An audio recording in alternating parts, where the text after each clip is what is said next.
हमारे गांव के पास में लवकुश नगर के कीर्तनकार माट साहब माता दीन जी, हाँ, एक हमारे बगल में एक महाराज जी क्षेत्र है लवकुश नगर, वहां एक कीर्तनकार है माता दीन विश्वकर्मा जी, बहुत अच्छा है, ज्ञानी है। बागेश्वर धाम पर कीर्तन करने आए। उनका एक ढोलक वादक था सुरेश, अभी भी है, लेकिन सुरेश अंधा था, दिखाई नहीं देता है उसे।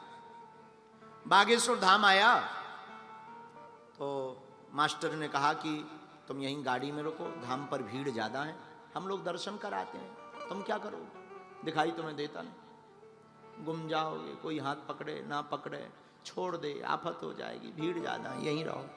उसने कहा नहीं हम तो जाएंगे, सुरेश ने कहा।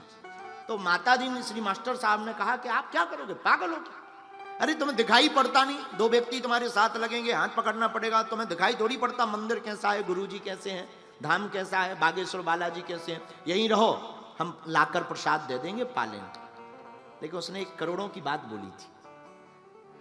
बाबा उस ढोलक वादक ने कहा मास्टर साहब हम जाएंगे और जरूर जाएंगे।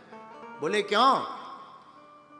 बोले ये तो तय है कि हमें दिखाई नहीं देता, हमें मंदिर भी नहीं दिखेगा, पुजारी जी भी नहीं दिखेंगे, गुरुजी भी नहीं दिखेंगे, पर हम फिर भी जाएंगे। तो मास्टर साहब ने कहा क्यों जाओगे? उसने हाथ जोड़कर कहा हमें जरूर नहीं दिखाई देता तो क्या हुआ, लेकिन हम बालाजी के सामने खड़े हो जाएंगे तो बालाजी को तो हम दिखाई पड़ेंगे, हम बालाजी को दिख जाएंगे, काम हो जाएगा। माई बाप, यही हम तुमसे कहना चाहते, तुम्हारी भक्ति दुनिया को दिखाई दे ना दिखाई दे, पर तुम्हारी भक्ति और तुम्हारा समर्पण तुम्हारे परमात्मा को जरूर दिखाई पड़ना चाहिए। याद रखना, प्रदर्शन के लिए कथा या भगवान की भक्ति नहीं होती, भगवान के दर्शन के लिए होती, भगवत दर्शन के लिए भगवान की कथा होती है। हम जब आ रहे थे तो हमको नीतेंद्र जी बोले गुरुजी बहुत देर लोग इंतजार करते करते जा रहे हैं, आप अब एक काम करो, आरती भर करके चले जाना। हमने कुछ नहीं बोला, चुप रहे, कोई जवाब नहीं हमने दिया। हम कहा भैया हमारा जो नियम है वो हम नियम करके जाएंगे। ऐसी एक बार एक कथा व्यास थे, बेचारे हमारे जैसे रात को पहुंचे, गुजरात में फंस गए, और गुजरात के लोग तो होते ही बहुत ऊंचे हैं, बहुत ऊंचे होते हैं, बहुत ऊंचे। गुजरात के लोगों में फंस गए। अब ये नहीं बताएंगे कि यहीं फंसे थे कि अहमदाबाद में, क्योंकि 3 दिन अभी हमें रहना भी है, साकुशल वापस भी तो जाना है। माता जी कह रही थी बेटा साकुशल आना, हमें साकुशल भी तो घर जाना है। गुजरात में फंस गए वो पंडित जी बेचारे, कथा वांचने आए, कथा करने आए भागवत की।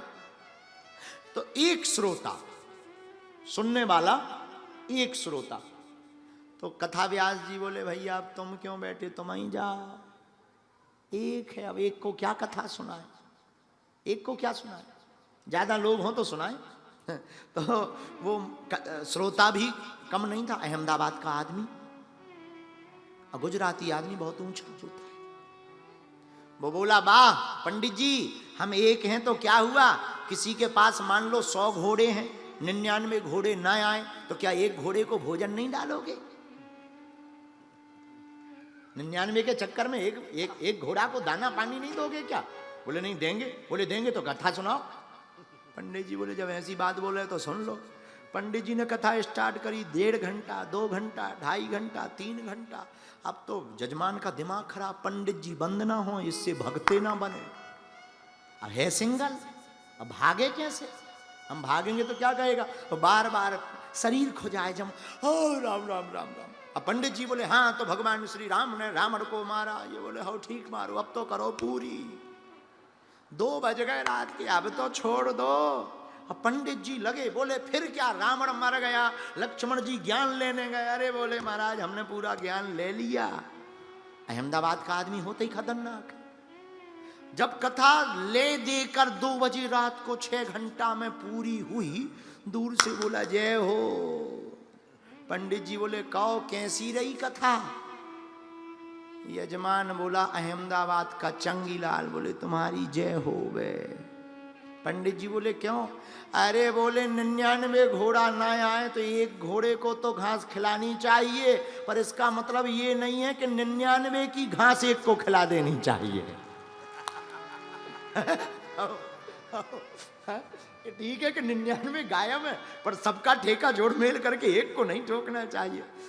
गुजराती लोग होते ही ऊंचे हैं, लेकिन आप लोग बहुत सही हैं।